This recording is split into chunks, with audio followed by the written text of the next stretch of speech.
Hello students, welcome again to the lecture series of functional analysis. Today we will discuss some more examples related to spectral resolution of an operator. In this video we will discuss some more examples related to spectral resolution of an operator. Let's begin with the first exercise. Let T be an arbitrary operator on Hilbert space H and n normal operator on H. Show that if T commutes with n, then T commutes with n star also. Firstly, we will show that if T commutes with n, then T also commute with n power k, where n is some integer. And we shall prove this result by induction. Given that nt equals to tn, because हमें given क्या है कि T commute कर रहा है n के साथ, so nt equal to tn आएगा. Give it number 1.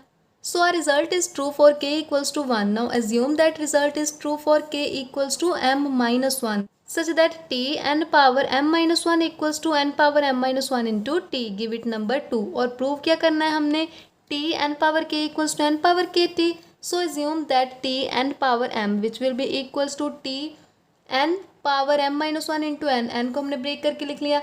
अब इसको इसके साथ राइट करेंगे और नंबर 2 को यहाँ पर यूज़ करेंगे. क्या आएगा, n power m minus 1 t into N, और 1 की हेल्प से टी एन एन टी के इक्वल आ जाएगा. इन दोनों को फिर से कंबाइन करके n पावर m लिख सकते हैं. So T N power m equals to n power m into T. So result is true for k equal to m also. So by mathematical induction, result is true for every k belongs to n, belongs to natural number.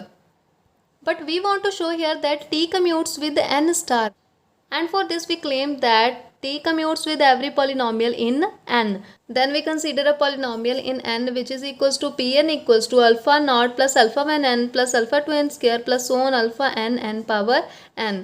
We want to show here that t commutes with every polynomial in n, and this is polynomial in n. So consider t Pn which is equals to t. Pn की value right करेंगे यहाँ पर. T अंदर लेकर के जाएंगे, बन जाएगा alpha not T plus alpha 1 T N plus alpha 2 T N square plus on alpha N T N power N. अभी हमने ऊपर प्रूव किया है कि टी एन एन टी के इक्वल है, और साथ ही में हमने ये भी प्रूव किया था कि अगर T N equals to N T है, यानी कि एन और टी अगर कम्यूट कर रहे हैं, तो T N power K equals to N power K T है for every K belongs to integer. तो ये चीज़ यूज़ करके टी एन स्केयर टी हो जाएगा, टी एन क्यूब टी हो जाएगा, and so on T N power N T हो जाएगा. अभी टी पीछे से कॉमन लेंगे, बचेगा हमारे पास ये, और ये किसके इक्वल है, फिर से पी एन के equal. So T P N equals to P N T. Give it number 3. That is T commutes with every polynomial in N, and we are given that N is a normal operator.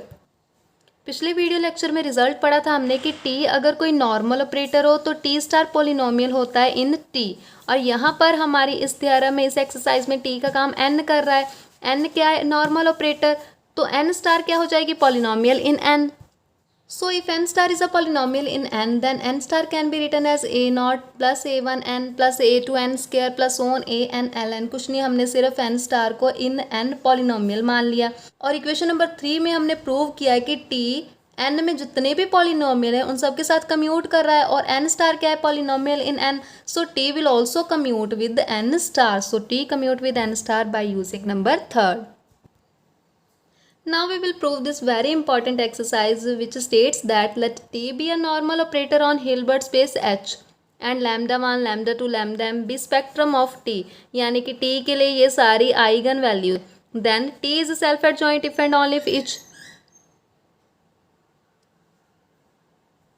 Then T is self adjoint if and only if each lambda I is real. अगर self adjoint operator होगा तो हर lambda आई, हर eigen value real आएगी, और अगर हर eigen value real आएगी तो हमारा operator क्या होगा, self adjoint. Second, T is positive if and only if lambda i greater than equal to 0 for every I.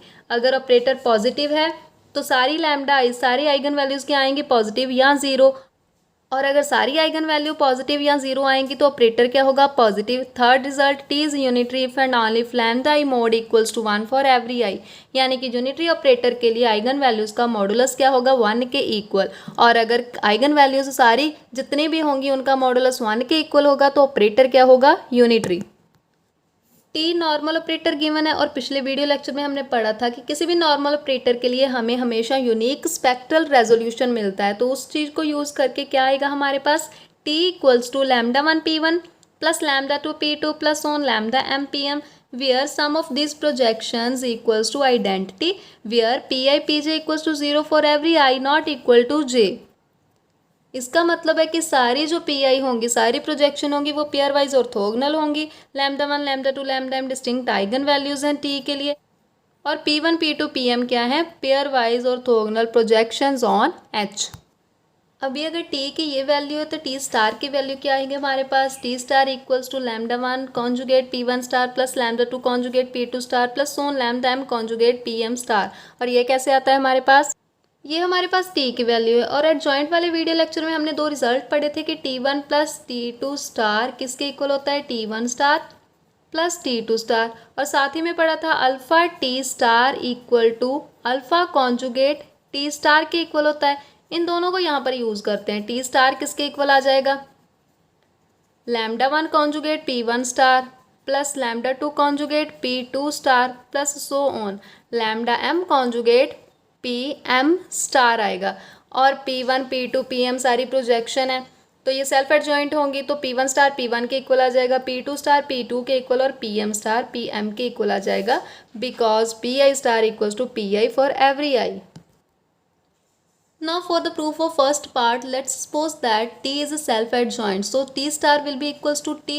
T star की ये वैल्यू है, T की पीछे वैल्यू हमने पढ़ी है, इन दोनों को इक्वेट करेंगे, इसको इस तरफ लेकर के आएंगे, सब्ट्रैक्ट करने के बाद क्या आएगा हमारे पास, lambda 1 conjugate minus lambda 1 P1 plus lambda 2 conjugate minus lambda 2 P2 plus so on lambda m conjugate minus lambda m Pm equals to 0। Taking Pi on both and operating Pi with P1 P2 so on Pm, we get lambda I conjugate minus lambda I Pi into Pi equals to 0। क्योंकि Pi 0 की value 0 आ जाएगी और Pi को P1 के साथ जब operate करेंगे 0 बन जाएगा, क्योंकि Pi Pj 0 के इक्वल है for every I not equal to j। तो बीच में कहीं जो ith वैल्यू होगी सिर्फ उसी के लिए हमारे पास ये फैक्टर बचेगा। इन दोनों को मल्टी करेंगे, Pi स्टार आ जाएगा और Pi स्टार Pi के इक्वल होगा, क्योंकि जो प्रोजेक्शन है तो ये सारी आइडेम्पोटेंट होगी। So Pi star equals to Pi for every I। Now Pi can not be zero, क्योंकि स्पेक्ट्रल रेजोल्यूशन की डेफिनेशन में हमने पढ़ा है कि सारी प्रोजेक्शंस नॉन जीरो है। तो lambda I conjugate minus lambda I 0 हो गया, that implies lambda I conjugate equal to lambda I for every I from 1 to m। और अगर किसी स्केलर का कॉन्जुगेट उसी के इक्वल होता है तो वो स्केलर क्या होता है, real. So lambda is real for every I from 1 to m। Converse part के लिए हम मान के चलेंगे कि ईच लैम्डा I रियल है, प्रूव करेंगे कि जो टी ऑपरेटर है वो सेल्फ एडजॉइंट है। अब इक्वेशन 1 में टी स्टार की वैल्यू हमारे पास और सारे लैम्डा I जो है रियल है, तो इनका कॉन्जुगेट इन्हीं के इक्वल आ जाएगा। सो लैम्डा 1 कॉन्जुगेट लैम्डा 1 के इक्वल बन गया, lambda 2 conjugate lambda 2 and lambda m conjugate lambda m के इक्वल बन गया। ये सारा किसके इक्वल है, टी के equal. So T star equals to T and that implies T is self adjoint operator. For second part, firstly consider that x belongs to H be any element and consider inner product Tx with x। x को लिख सकते हैं I x के equal. अब spectral resolution की definition के according हमारे पास ये t की वैल्यू है और ये I ऑपरेटर की, इनको सुमेशन फॉर्म में राइट करेंगे तो क्या आएगा हमारे पास, t की वैल्यू आ जाएगी summation from I equal to 1 to m lambda I Pi x as it is, और I की वैल्यू लिखेंगे summation j from 1 to m Pj x। Now taking this summation outside we get the inner product lambda I Pi x comma Pj x। Lambda scalar है, बाहर लेंगे क्या बचेगा, Pi x comma Pj x। Pi को पीछे लेकर के जाएंगे एडजॉइंट ऑपरेटर की हेल्प से, Pi स्टार बन जाएगा। Pi सारी प्रोजेक्शन है, सो Pi स्टार Pi के इक्वल होगा, क्योंकि सारी प्रोजेक्शन क्या होती है, self adjoint.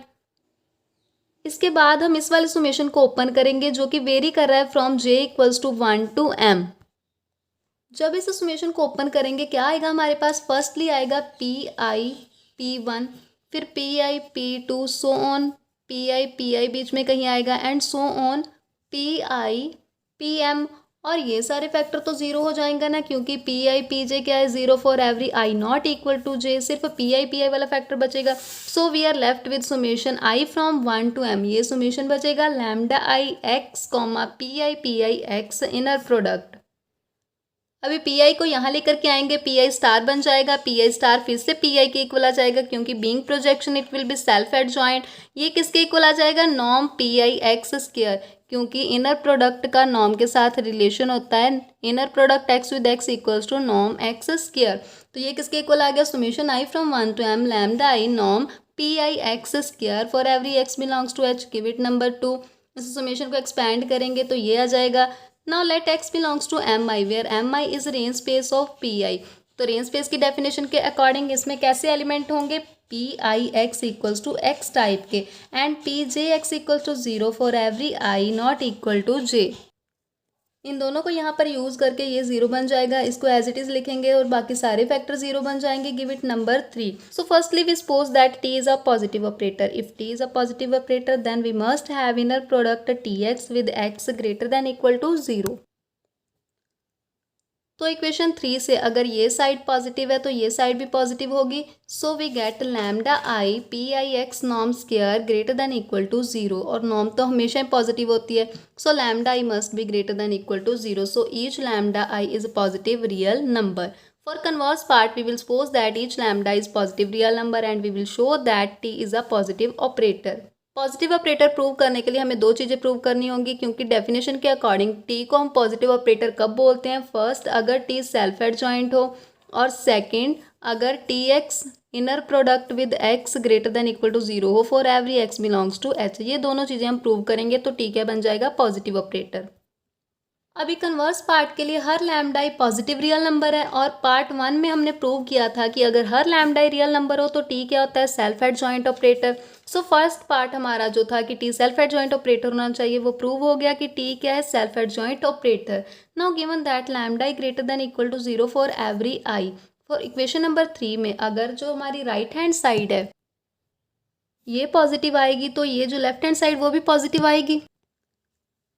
So from 3 T x with x inner product greater than equal to 0, तो सेकंड कंडीशन भी प्रूव हो गई। So T is a positive operator. Now we will prove third part. For that suppose that T is unitary operator. If T is unitary operator then by definition T star equals to T star T equals to identity. ये consider करके चलेंगे, T star equals to I, T की value, T star की value और आई की value रखेंगे। अभी इनको आपस में मल्टीप्लाई करेंगे, क्या आएगा, लैम्डा वन कॉन्जुगेट जो बन जाएगा lambda one mod square, P1 square आएगा साथ में, और बीइंग प्रोजेक्शन ये सारे क्या होंगे, आइडेम्पोटेंट। सो P1 स्क्वायर P1 के इक्वल आ जाएगा। अभी second factor lambda one P1 को जब हमने लैम्डा टू P2 के साथ मल्टीप्लाई करना है, P1 P2 मल्टीप्लाई होकर के 0 देंगे, तो वो फैक्टर तो हम नहीं आएगा हमारे पास। सिर्फ कौन से फैक्टर आएंगे, P1 P2 so on PM वाले फैक्टर आएंगे, और साथ में lambda one mod square plus lambda two mod square plus so on lambda M mod square. अभी पी आई के साथ ऑपरेट करेंगे दोनों side, P I of I P I बन जाएगा। पी आई को जब अंदर लेकर के जाएंगे P1 के साथ फिर से 0 बन जाएगा, क्योंकि ये सारी ऑर्थोगोनल प्रोजेक्शंस हैं। P P2 भी 0 बन जाएगा, बीच में कहीं ith एलिमेंट आएगा। सो P I बचेगा हमारे पास, that is lambda i mod square P I square, और लास्ट तक जितने भी होंगे सारे PM के साथ भी क्या हो जाएगा, 0। So we are left with lambda I mod square minus 1 into Pi square equals to 0। अभी ये प्रोजेक्शंस हैं और स्पेक्ट्रल रेजोल्यूशन में प्रोजेक्शंस होती हैं नॉन जीरो, तो ये तो 0 हो नहीं सकता, तो इस ब्रैकेट को 0 होना पड़ेगा। And we get lambda I mod square equals to 1, that is lambda I mod equals to 1 for every I 1 to m। So if t is unitary operator then lambda I mod will be equals to 1 for every I। For converse part we consider that lambda I mod equals to 1 for every I, यानी कि हर एक eigen value का modulus 1 के equal होगा, और prove करना है कि t क्या है, यूनिटरी ऑपरेटर। इक्वेशन नंबर 4 से जब हम t स्टार की वैल्यू राइट करेंगे, ये लेफ्ट हैंड साइड इसके इक्वल आ जाएगी हमारी, और लैम्डा I सारे जितने भी हैं इनका मॉडुलस 1 के इक्वल है, तो क्या बचेगा हमारे पास, P1 plus P2 plus so on PM। So T star इसके इक्वल आ जाएगा, P1 plus P2 plus so on PM, और ये किसके इक्वल है, I के इक्वल स्पेक्ट्रल रेजोल्यूशन की डेफिनेशन के अकॉर्डिंग। सिमिलरली हमारे पास T स्टार T भी इसी के इक्वल आ जाएगा, और ये फर्दर I के इक्वल है। So T star equals to T star T equals to identity, that is T is unitary operator. One more important exercise is every positive operator on finite dimensional complex Hilbert space has unique positive square root, that is unique operator A corresponding to T such that A square equals to T, or we can write T equals to square root of A.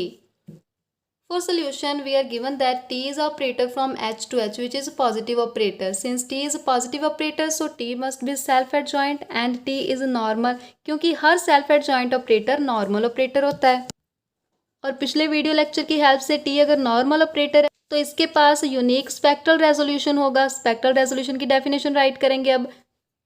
तो spectral resolution की definition के according टी को हम कैसे write कर सकते हैं, λ1 p1 plus λ2 p2 plus so on λm pm, give it number 1 where sum of this pi is equals to identity operator और λ1 λ2 λm सारे डिस्टिंक्ट आइगन वैल्यूज होंगी और p1 p2 pm non zero pair wise orthogonal projections होंगी हमारे पास।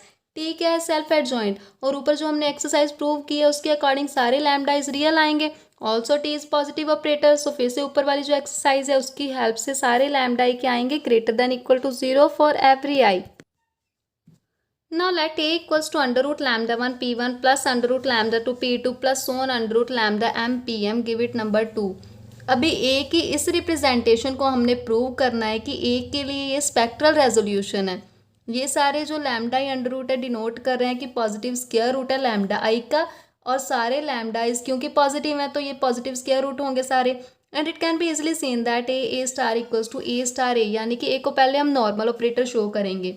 इसके लिए ए star की value पहले निकाली, फिर हम ए स्टार की वैल्यू निकालेंगे, इसके इक्वल आएगी। सिमिलरली ए स्टार ए भी इसी के इक्वल आ जाएगा। सो इन दोनों को ज्वाइन करके क्या आएगा, A star equals to A star A. So A will be normal operator. And now we show that expression 2 is a spectral resolution of A।